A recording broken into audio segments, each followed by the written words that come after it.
Pengakuan pelaku aniaya balita 2 tahun hingga tewas, hantam pakai balok.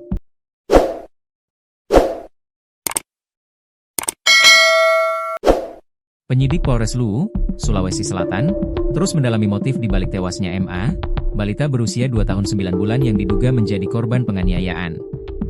MA harus meregang nyawa setelah dianiaya terduga pelaku berinisial R, 28, yang tak lain kekasih ibu kandungnya sendiri. Pemicu tindakan sadis yang dilakukan R kepada korban diungkap setelah diinterogasi oleh penyidik Satuan Reskrim Polres Luwu. Duduk di samping kanan penyidik, R hanya bisa tertunduk lesu sambil menjawab satu persatu pertanyaan yang dilontarkan kepadanya. R mengaku nekat melakukan tindakan kekerasan tersebut lantaran terpancing emosi akibat masalah sepele. Pada malam kejadian, sambung R, korban buang air besar, bab, di celana dan dianggap tidak menuruti perintahnya. Peristiwa nahas tersebut terjadi di rumah kontrakan yang berlokasi di Lamunre, Kecamatan Belopa Utara pada Kamis, 20 November 2025, malam.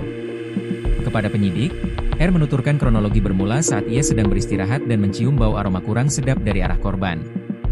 Waktu itu saya baring. Sempat saya tanya, "Kau berak?" Tapi dia, korban, tidak mengaku.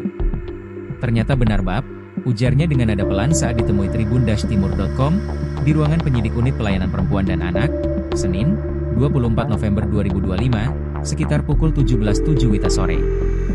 R kemudian memerintahkan korban untuk membersihkan dirinya ke kamar mandi. Namun, menurut R, korban tidak segera beranjak. Hal inilah yang memicu amarahnya. Awalnya, R mengambil sapu dengan dalih hanya untuk menakut-nakuti agar korban segera bergerak. "Saya ambil sapu untuk mengancam saja, biar bergerak. Tapi karena tidak bergerak-gerak, makanya saya pukul.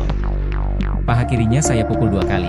Akunya sambil memegang paha kirinya, mempraktikkan lokasi bagian tubuh yang dipukul menggunakan gagang sapu.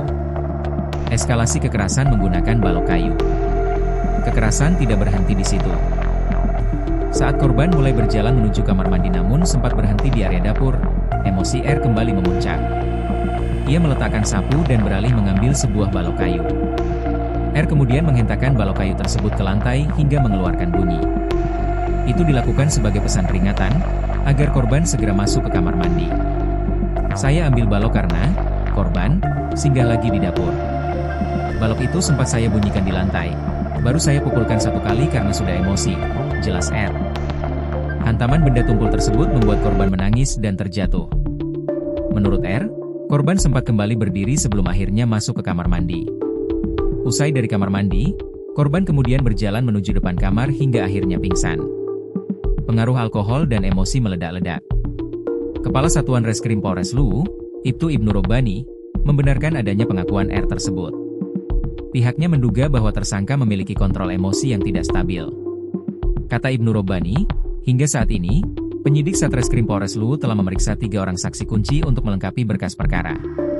Pemeriksaan untuk saat ini, penyidik sudah memeriksa terduga pelaku R, kemudian ibu korban berinisial L, dan bapak dari korban berinisial A, bebernya. Terkait penyebab pasti kematian secara medis, pihak kepolisian masih menunggu hasil resmi dari tim forensik.